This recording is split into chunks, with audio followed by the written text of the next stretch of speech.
mùsùlùmí lọ́kùnrin lóbìnrin ẹ jẹ́ á ṣọ́ra nípa kíkó ọrọ̀ ayé jọ lọ́nà àìtọ́. Ibẹ̀ ni ọmọ èèyàn ó ti kàn ṣòro níwájú Ọlọ́run. Ẹ má jẹ́ àkójọ lọ́nà àìtọ́ o. Ẹ jẹ́ ká gbọ́ ẹsẹ̀ wúrà tó bá wa sọ̀rọ̀. أعوذ بالله من الشيطان الرجيم وترى كل أمة جاثية كل أمة تدعى إلى كتابها اليوم تجزون ما كنتم تعملون. Ọ̀rọ̀ tí à ń sọ yìí ọ̀rọ̀ ọba tó dá wa ni. Ẹsẹ̀ wúrà yìí ó wà ní Súrátù Jásíyà kì í ṣe tírà olórin o. Ọba wa ló sọ ọ́. Súrátù Jásíyà jẹ́ 40 súrà àti 5. Tẹ́lẹ̀ lọ wọ àyà 22 sí 29. Ọba délé ká lọ wò ó, Ọlọ́run ọ̀sàwàdà. Ọlọ́run wá ń sọ fún òjíṣẹ́ ńlá Muhammad. وترى كل أمة جاثية. Olúwa nílẹ̀ ànábì Muhammad. Tó bá di ọjọ́ àkójọ, ọjọ́ àdéhùn. Ọlọ́run ní wátàrá kúlà ọmọ tí ń jà síyàtà. Ó ní gbogbo ẹ̀dá tó á da wọn kúlẹ̀. Tí ó dórí àwọn ànábì Ọlọ́run, wọ́n kúnlẹ̀ fọlọ́run. كل أمة تدعى إلى كتابها. Gbogbo Ọlọ́run wọn dàkúnlẹ̀. Ṣé àmọ̀ ẹgbẹ́ ni ọba dákúnlẹ̀ ọlẹ́jọ́ jẹ́? Ọlẹ́jọ́ jẹ́ lọ́dọ̀ Ọlọ́run. Al-Qur'anu ló sọ ọ́. Ànábì Ibrahim Alilu Rahman. Ó ní òun wà ní ẹjọ́ lọ́wọ́ dàkúnlẹ̀ pé kó kúnlẹ̀. Yóò sì máa sọ fẹ́lá ọpọlọ. Òun ò béèrè ẹnì kankan lónìí ju ara àwọn lọ. Dákun. Ànábì Ìsá ọmọ Màríámà yóò kúnlẹ̀, yóò wà lórí ìkúnlẹ̀ ọlọ́jọ́ jẹ́. Yóò máa sọ fẹ́lá ọpọlọ ẹ̀mí ìhun lọ́kàn lónìí. Òun ò béèrè Màríámà tó bá fẹ́ ṣe kó ṣe é. Ohun ọ̀la ni Al-Qur'ani ní sọ fún wa. وترى كل أمة جاثية. Nígbà abẹ́rẹ́ dìmẹ́wọ́ nìyẹn, à ń kó ọ̀rọ̀ ọjọ́ láyé, ẹ jẹ́ àkójọ lọ́nà tó tọ́ o. Ọmọ èèyàn kìsòrò. Olúwa ní wọ́n tààrà abúlé ọmọ tí ń jẹ àṣìyàtà tó bá dijọ́ àkójọ, ó rí gbogbo ẹ̀dá á dá wọn kúnlẹ̀ ni. كل أمة تدعى إلى كتابها. Ọlọ́run àwọn ọ̀pẹ nìkọ̀ọ̀kan. Máa lọ bí tí àkọsílẹ̀ rẹ̀, máa lọ bí àkọsílẹ̀ rẹ̀, máa lọ wo tírà rẹ̀. اليوم تجزون ما كنتم تعملون. Ọlọ́run ní sọ̀rọ̀ Ọlọ́run ọ̀sàwàdà o. Àwọn tó ti kú nínú wa, wọ́n ti ṣàdámà. Wọ́n ń bá wa kẹ́dùn pé ẹ fi tàwọn kọ́gbọ́n. Gbogbo ohun táwọn kójọ àwọn òmú kankan lọ, àwọn ń jẹ́jọ́ lórí ẹ̀yìn. Ọlọ́run ní àwọn máa bẹ nìkan kan lọ bí ìwé iṣẹ́.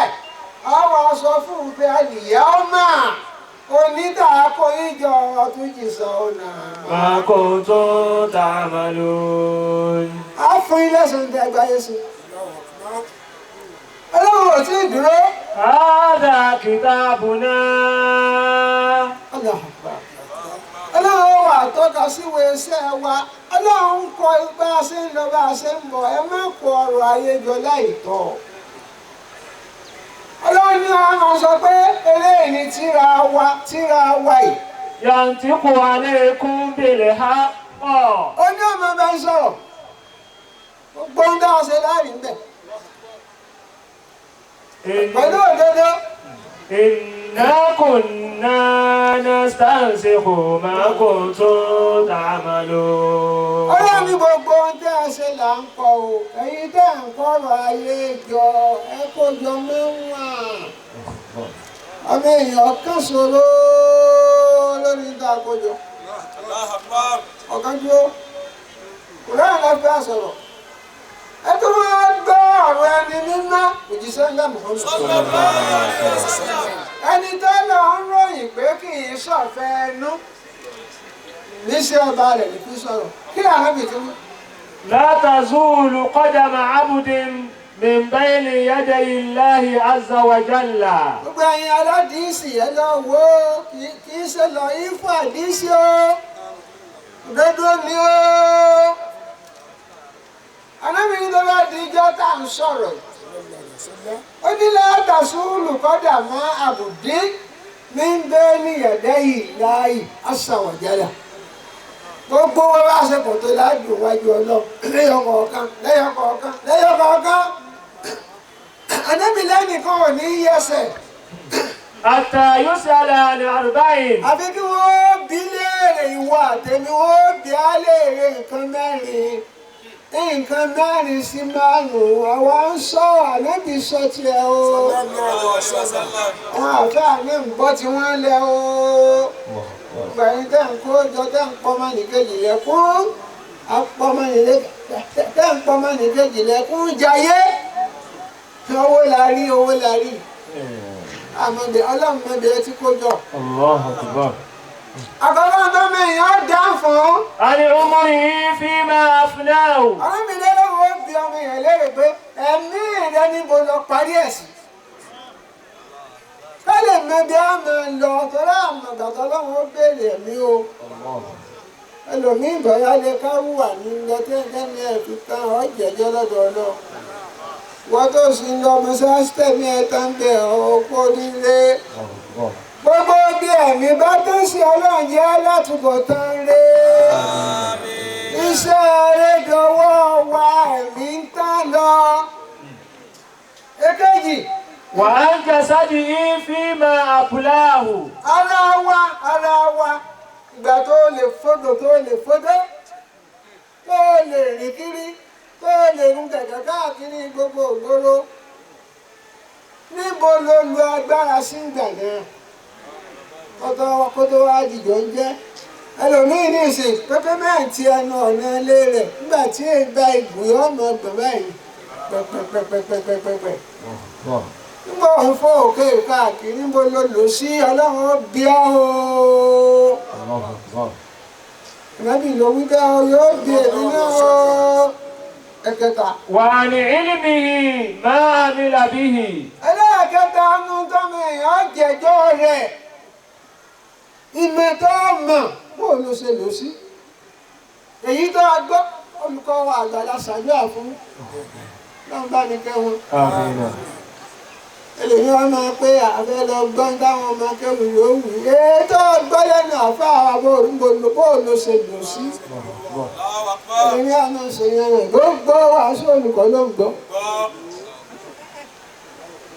ìmọ̀ tó mọ̀ ìwọ àtẹ̀mí ọlọ́run ó béèrè o. gbogbo àwa tá à ń sọ kọ́lọ́ ń wí báyìí ọlọ́run ó bi àwa náà léèrè o. béèrè kan ni. wà á màlí min ayna iktasabahu wa fima anfaqahu. bí a ń lọ́nu ayàtà fi lélẹ̀ pé ayé ẹ̀ ń kó ọrọ̀ ọjọ́ ọlọ́run ó béèrè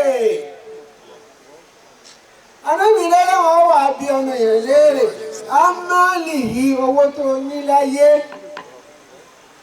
mílíọ̀nù kíkà sábà bóòlù ti ṣiṣẹ́ wọ́n máa rókì inú rẹ o.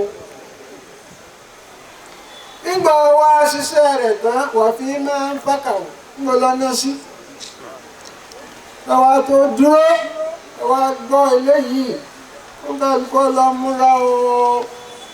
àwọn ọmọ tó sọ̀rọ̀ ẹran léyà náà ìwọ̀n ti gbọ́yìn. yá múra lókù. àdébí wọn ṣàlàyé fún wa pé ọjọ́ lọ́lọ́run ó kó wa jọ sí ọ̀dà gbogbo wa kúnlẹ̀ yẹn. arábìnrin jẹ́ náà. يحشر الأغنياء 4 فرق Gbogbo ẹ̀yin olówó tó tí ẹ lẹ̀ kan gbọ́ ọ̀ṣọ́gbọ́ ọgbọ́n tí ó ṣe láǹfààní. Owó ọmọ àkóbọ̀ ń jẹ́ àlùkìyámà. Gbogbo ẹni olówó láyé anábìdálẹ́ wo kó wọn jọ yóò pín ọ sọ́nà 4. Ṣùgbọ́n yẹn dúró. Àkọ́kọ́. رجل جمع مالا من حرام Àkọ́kọ́ kó o kíyèsí ètò bá jẹ́ ti ń do àbọ̀ olówó. Àwọn gbàdúrà pé owó tẹ ẹ ní tẹ̀ ní sójú ọ̀nà Ọlọ́run ò ní parẹ́ o. آمين Ẹ kíyèsí o, owó yarí tẹ̀ ná o. Ọlọ́run mọ bí ẹ ti kó jọ. Ẹni àkọ́kọ́ lójú ló ń jẹ mọ́ àmọ́ ńlá mi ní من حرام gbogbo ẹni ó kówó jọ lọ́nà àràmù. Tó gbọ́, nígbà tí pé lọ́nà àràmù ọmọ ìjọ nú. وأنفقه في حرام Nígbà tó wá kójọ tán, ó tún na síbi Ọlọ́run ọ̀fẹ́. فيقال Wọ́n sọ fún jọ àgbàmọ́ pé ìwọ́n ṣe اذهبوا به إلى النار ẹ̀yin mẹ̀lẹ́kà máa mú lọ nínú náà. Ó kówó jọ lọ́nà tí ọ̀tọ̀, ó tún na sọ́nà tí ọ̀tọ̀. Èdè wá jẹ́ ti ẹnu mẹ́rẹ̀ẹ̀rin kó mú o. Èkejì, رجل جمع مالا من حرام ó ń bẹ ní ẹ̀dá tó kówó jọ lọ́nà tó lọ́wọ́ ọ̀fẹ́, bóyá ọ̀nà rìbá ni, bóyá apanilẹ́kúnjayé ni. وأنفقه في حلال Nígbà òde mọ̀sáàsì lọ́wọ́ ní ẹwọ́ mọ̀sáàsì ẹwọ́. Ẹ tún kọ́ àwọn tálíkà owó rèé okùnṣẹ́. فيقال Ó kówó jọ lọ́nà tí ọ̀tọ̀, Ọlọ́run àgbàgbàkúgbà lọ́wọ́ ẹ̀. Ṣàgbọ́ gbogbo owó tọ́lọ̀ ni a ní ọ máa ń fi kàkìyí dùn sí pé ẹnáwó tó má. Òun àgbàgbàkúgbà ó máa mú ti ẹ ń gba ó èèyàn 4 la fẹ́ kà yìí. Èyí فيقال jẹ́ àwọn tí wọ́n kówó jọ lọ́nà àràámù tí wọ́n á na sọ́nà àlàálì. فيقال Ọlọ́wọ́ pẹ́ ìmẹ̀lẹ́kà ẹ̀yà. اذهبوا به إلى النار Ẹ̀pẹ̀sẹ̀ fún wọn máa lọ nínú náà. Ọ̀daràn pẹ̀lú owó tó ní. Ó ṣòfò. Ọlọ́run kọ́ mọ sáásí. Ọgbẹ́ kànga. Ọlọ́run rí ọ máa gbé àwọn akáfọ́n ládá. Ẹ̀kẹta. ورجل جمع مالا من حلال Ó ń bẹ nínú ẹ̀dá. Ọlọ́run ló mọ̀ ọ́. Ẹni ó kówó jọ lọ́nà tó tọ́. Oògùn ojú ẹ̀ ló fi kó jọ. وأنفقه في حرام Gbọ́ngbọ̀n wa tó kójọ tán, ó ní ẹmọ báńkì kọ́ lè bá ẹ kó àwọn kárùwọ̀ abẹ́ ìwé ló ń lówó òun. Ọ̀daràn Ọlọ́run ló lówó. Ó kójọ níbi tí ó lẹ́tọ̀ọ́. Ó lóògùn ojú òun ni. Ṣùgbọ́n ibi tó ọ lé sí ibi inú Ọlọ́run ò dùn sí ni. فيقال اذهبوا به إلى النار Àwọn mẹ̀lẹ́kọ̀ pé Ọlọ́run pé ẹpẹsẹ́ fún ẹ̀tọ́ sójú ọ̀nà kan máa ń lọ ayé ẹ̀. Ó wá kọ̀ọ̀kan o. ورجل Ká fi dúró. Káàdì mọ́wọ́ o. ورجل جمع مالا من حلال Ó ń bẹ nínú ẹ̀dá tó kówó jọ tó kójú dúkìá jọ lọ́nà tó tọ́. وأنفقه في حلال Ó sì ń ná síbi Ọlọ́run fẹ́. Eyín ò lọ dá pọ̀ o.